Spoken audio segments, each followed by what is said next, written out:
अस्सलाम वालेकुम गाइस। आज हम एक बहुत इंपॉर्टेंट क्वेश्चन डिस्कस करेंगे।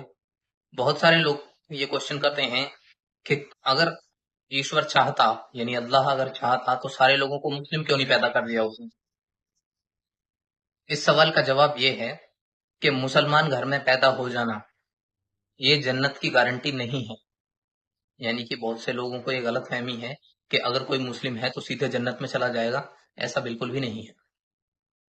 जन्नत में जाने के लिए जो क्राइटेरिया एक मुस्लिम के लिए है वही क्राइटेरिया एक नॉन मुस्लिम के लिए है, चाहे वो किसी भी धर्म का हो, किसी भी कास्ट का हो, ये मैटर ही नहीं करता। मैटर करते हैं उसके कर्म और उसका ईश्वर पर विश्वास।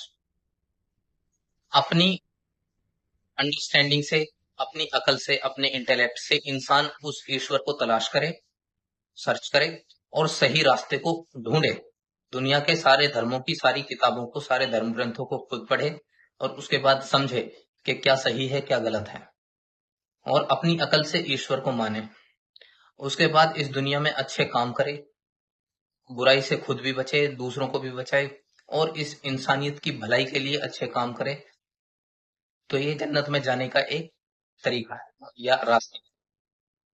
ऐसा बिल्कुल नहीं है। अगर वो ईश्वर चाहता तो सबको वो उस चीज में पैदा कर देता या उस धर्म में पैदा कर देता जिसके लोगों को लिए डायरेक्ट एक गारंटी होती कि सारे जन्नत में जाएंगे। लेकिन उस ईश्वर ने ऐसा नहीं किया। क्यों? क्योंकि ये लाइफ जो इंसानों के लिए ईश्वर ने दी है, ये एक टेस्ट है और टेस्ट में खुद पास होना पड़ता है।